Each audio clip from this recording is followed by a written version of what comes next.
আসসালামু আলাইকুম। আশা করি সবাই ভালো আছেন, সুস্থ আছেন। আলহামদুলিল্লাহ আমিও ভালো আছি, সুস্থ আছি।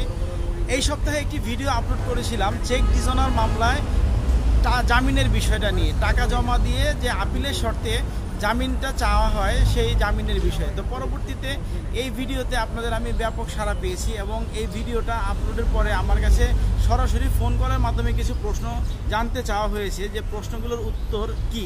সেই প্রশ্নগুলো হচ্ছে যে আপনার অনেকেই বলতেছেন যে আপনার 20%, 15% বা 30% টাকা জমা দিয়েও অনেকে হচ্ছে জামিন পাচ্ছে, তাহলে সেটা কিভাবে সম্ভব? আসলে এই বিষয়টাতে হচ্ছে দেখুন, আমাদের অনারেবল হাইকোর্ট ডিভিশন যে বিষয়টা ওনারা এটা নজরদারিতে এনেছেন যে আসলে আপনার একটা মানুষ যে আসামি বা যে হচ্ছে বিচার প্রার্থী তাকে একটা সুযোগ করে দেওয়া। অনেকের হয়তো বা চেক অ্যামাউন্টে অনেক বেশি পরিমাণ টাকা উল্লেখ থাকে বা অনেক কম পরিমাণ বা যেটাই পরিমাণটা থাকুক না কেন, অনেকের জন্য অনেক হার্ডশিপ হয়ে যায়। সেই হার্ডশিপ থেকে আপনি 50% টাকা জমা দেওয়া ছাড়া তো আপিল করতেই পারবেন না।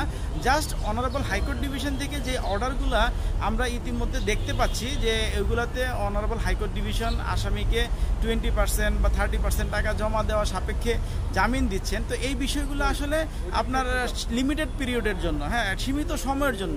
যখন হচ্ছে আপনার 20% জমা দিবেন, আপনাকে একটা বাধ্যবাধকতা দেওয়া হবে 2 মাসের মধ্যে আপনি বাকি টাকা জমা দিয়ে আপিল ফাইল করবেন। আপনি যদি ফিজিটিভ হয়ে যান তাহলে তো আর আপনার সেই সুযোগটা আপনার আর থাকবে না এবং আপনার হাইকোর্টের যে আদেশটা সেটা বাতিল হয়ে যাবে অটোমেটিক্যালি।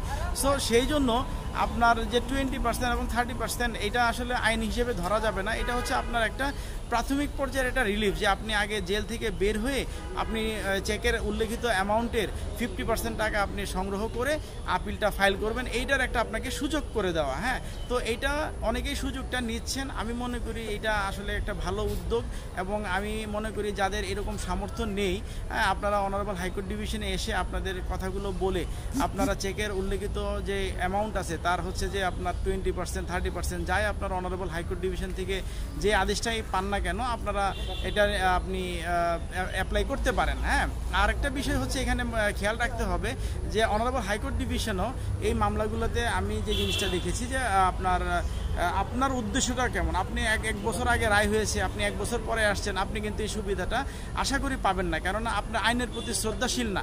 অনারেবল হাইকোর্ট ডিভিশন দেখবে যে আপনি আইনের প্রতি শ্রদ্ধাশীল কিনা। আপনার রায় হয়েছে 1 মাসের ভিতরে আপনি এসেছেন, 2 মাসের ভিতরে এসেছেন, মানে আপনি যত আর্লি আসবেন আপনার হচ্ছে সুবিধা পাওয়ার সুযোগটা অনেক বেশি তৈরি হয়ে যায়।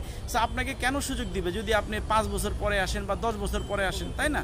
তো এই বিষয়টা আশা করি ক্লিয়ার হওয়া উচিত বা আপনারা ক্লিয়ার হবেন এই আমার এই মেসেজের মাধ্যমে যে আসলে 20%, 30% এটা